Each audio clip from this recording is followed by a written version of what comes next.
So here we are, Bill and I, standing with listener Derek Erb, who's over here from Paris. He's visiting London, and we've taken the opportunity to encounter each other on a rainy night in Soho. Me, you and Bill standing out here. Derek, welcome to London. Thank you. What a pleasure it is to be here in the rain and fog and cold that is London.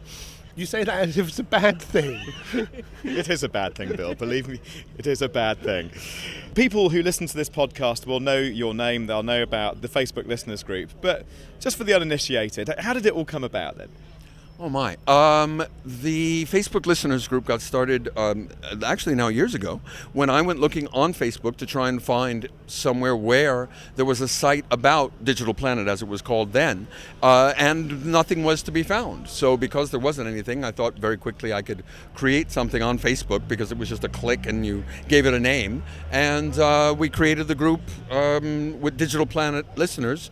And within a couple of weeks, we had hundreds of members, and I believe now we're rapidly getting close to 10,000. You've created a monster. It is, yeah. It's 10,000, and not just my own family members, but real people out there in the Facebookosphere.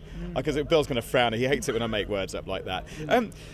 Bill, both of us remember getting an invite to this group from Derek. Can you take us back to that moment when a Facebook invite came through to the programme that you're part of?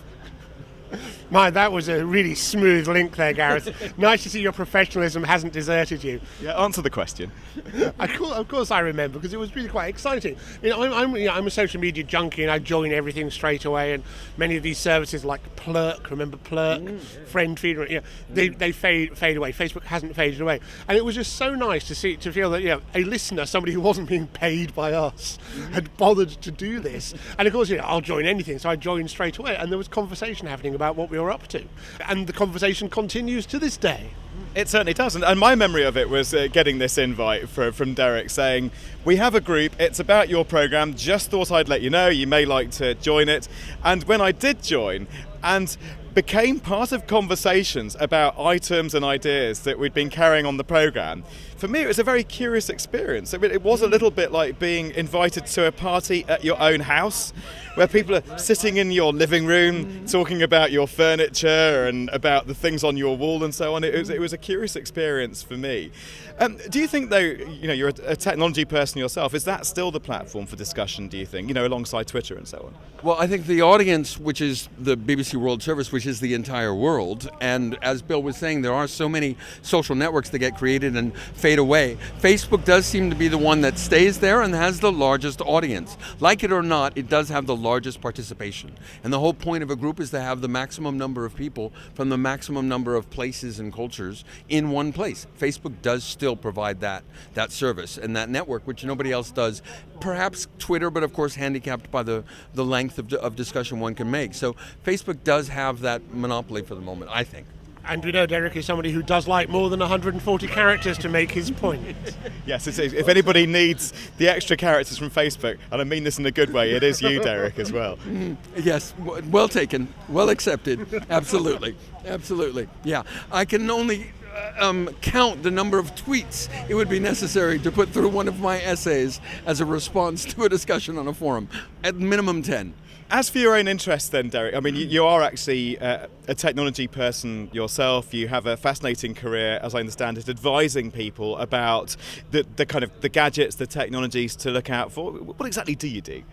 Well, that's basically it. I'm a technology consultant, and basically I advise my clients as to what is the latest technology that is interesting, what is the latest technology that is going to last, and therefore what technology one should invest in or start using, and what technology like Friend Feed, like some of the other services, etc., might not be around a year or two from now and not necessarily putting one's time and money into. The other job that I have is taking the latest technology and actually making it work. There's one thing of the marketing spiel of what a piece of technology does, and there's the other of actually having it working on your computer and on your system. See, there is a man who puts his money and his credibility where his mouth is, whereas we just have our mouths. What are you telling your clients? What are, if you had to pick out of all the technologies, all the gadgets that you're looking at the moment, is there one that you're particularly excited by? Well, I would probably go along with 3D printing, which we've been discussing.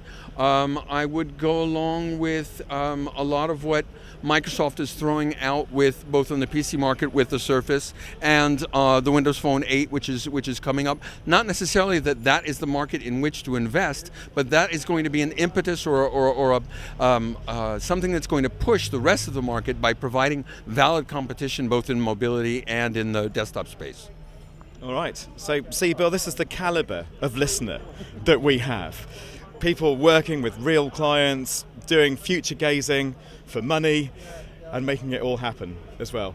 We are privileged to have you all listening in. Thank you. Can we go now? That is great. Yeah.